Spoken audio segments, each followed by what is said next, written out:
आदाब नाजरीन, मिली डाइजेस्ट में आपका इस्तकबाल है। मौलाना जो कि बंगाल से जिनका ताल्लुक़ है, आप सभी लोग इनको सोशल मीडिया पर देखते हैं, आज यहाँ पर हमारे साथ मौजूद हैं। तो मौलाना से ही जानेंगे कि क्या है 2047, ये जो इंडियन मुस्लिम कॉन्क्लेव जो मुनाकिद किया गया है, इसका मकसद क्या है? अस्सलाम वालेकुम रहमतुल्लाहि व बरकातुहू। जज़ाकल्लाहु खैरन, आप यहाँ पे तशरीफ़ लाए और आपने मुझे मदऊ किया अपने चैनल पे।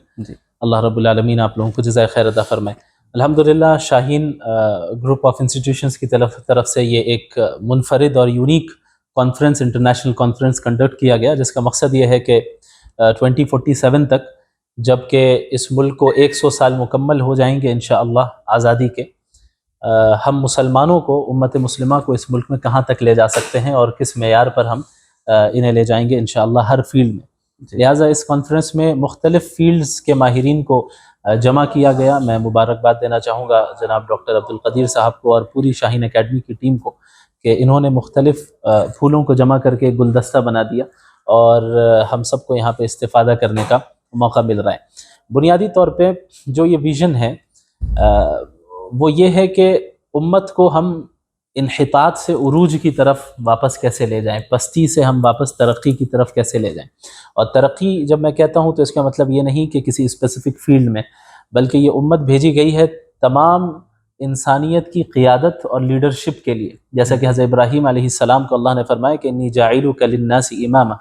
तो हम इस आयत का मिस्दाक़ कैसे बने और 2047 तक हम क्या क्या काम ऐसे कर सकते हैं जिसके नतीजे में हम ये देखें आगे चलकर मुस्तक़बिल करीब में कि हमें इस उम्मत मुस्लिमा को मुख्तलिफ़ मैदानों में तरक्यात मिल रही है। अल्लाह रब्बुल आलमीन ने कुरान करीम में फरमाया कि फ़अम्मा ज़बदु फ़यज़हबु जुफ़ाअ व अम्मा मा यनफ़उन्नास फ़यमकुथु फ़िल अर्द, कि जो झाग है समंदर का वो तो ख़त्म हो जाता है, बाकी वही चीज़ रहती है जिसके अंदर नफ़ा पहुँचाने की सलाहियत हो, जो बेनिफिट पहुँचाए।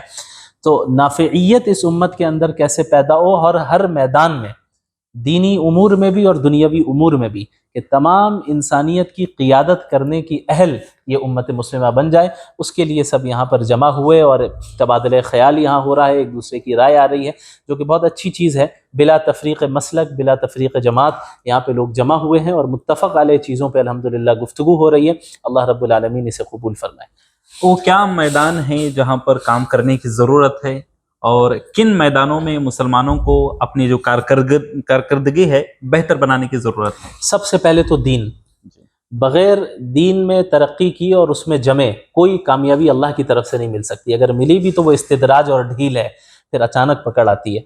तो सबसे पहली चीज़ तो ये है कि दीनी उमूर में हम किस तरीक़े से उम्मत मुस्लिमा को बेदार करें और उन्हें कुरान और सुन्नत को वापस थामने का हुक्म दें और तरगीब दें और उनके अंदर ये जज्बा पैदा करें कि वो अल्लाह उसके रसूल के लिए अपनी जान, माल और सब कुछ कुर्बान करने के लिए तैयार हों और अपनी ज़िंदगी को वो अल्लाह के बताए हुए तालीमात के मुताबिक गुजारें।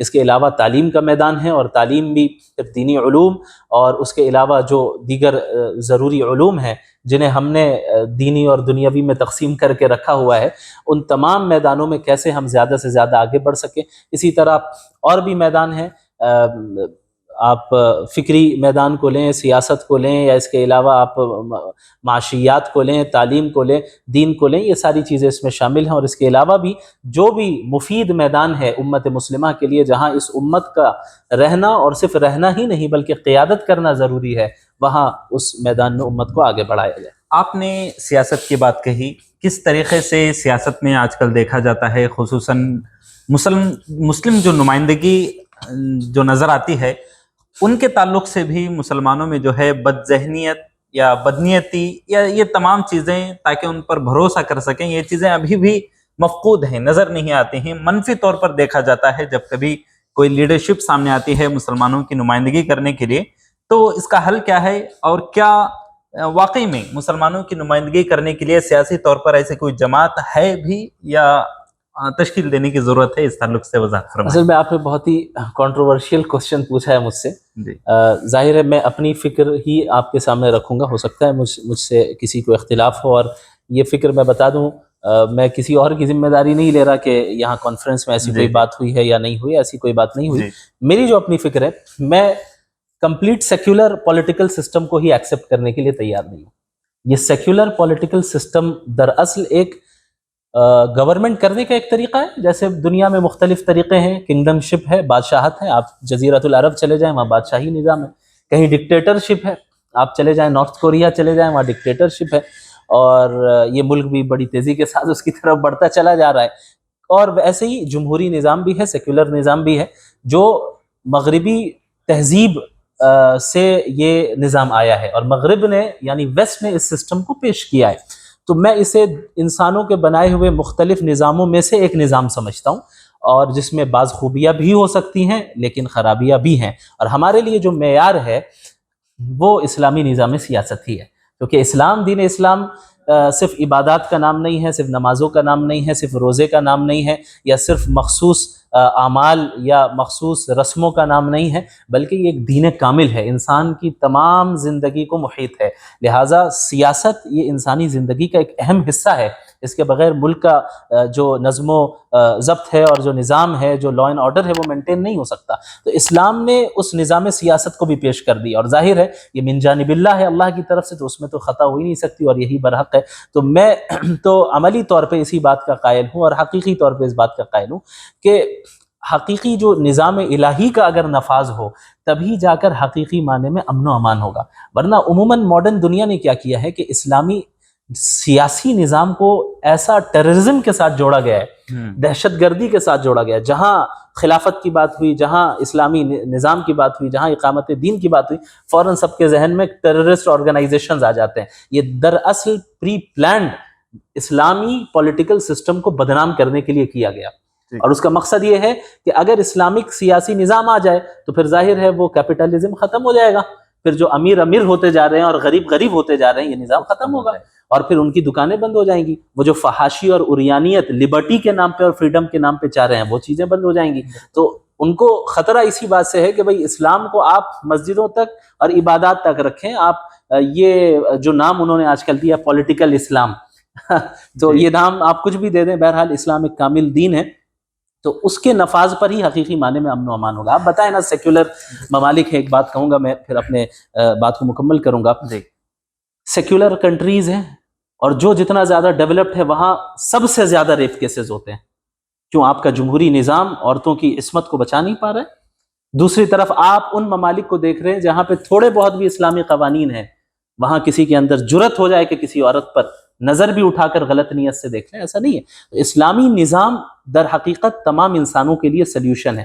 یہ جو اس پوری دنیا میں افراتفری مچی ہے، خون خرابہ مچا ہے، قتل و غارت ہے، عصمت کی پامالی ہے، اور اس کے علاوہ آبرو اور عزت کسی کی محفوظ نہیں ہے، مال و دولت کی کمی ہے لوگوں کے پاس اور مخصوص طبقے کے پاس پورا مال ہے، ان ساری چیزوں کا حل صحیح معنی میں نظام الہی میں ہی ہے. مفتی صاحب، جیسے آپ نے کہا کہ اسلامی نظام جو ہے تمام لوگوں کو ساتھ لے کر کے چلنے اور دنیا میں امن و امان قائم کرنے کے لیے ہے، لیکن جس ملک میں ہم رہتے ہیں یہاں پر اکثریت اگر دیکھا جائے تو غیر مسلم نان مسلمز کے ہے جو اسلام کو نہیں مانتے ہیں.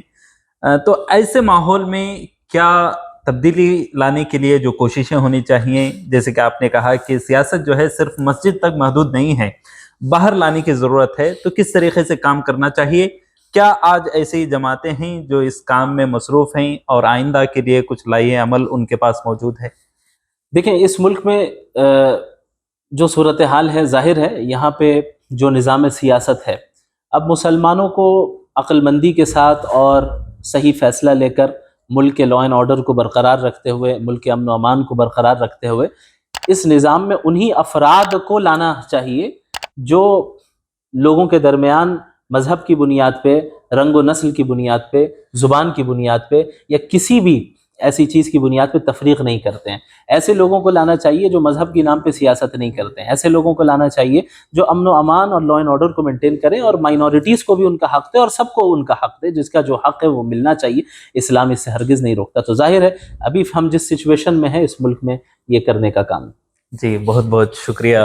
یہ تھے مولانا مفتی شمائل صاحب. کافی جو کانکلیو ہے اس کے علاوہ بھی جو مسلمانوں کی صورتحال ہے اور خصوصاً انسانیت کے لیے پولیٹیکل یا سیاسی طور پر جو خدمات ہونی چاہیے اور نمائندگی کرنے کا حق جو ہے مسلمانوں کو ملنا چاہیے اور کیوں ملنا چاہیے، ان تمام تفصیلات کو لے کر کے انہوں نے واضح طور پر اور کافی سنجیدہ باتیں جو ہے آپ کے سامنے رکھیں. بہت بہت شکریہ ادا کرتا ہوں میں مفتی شمائل صاحب کا. جزاک اللہ.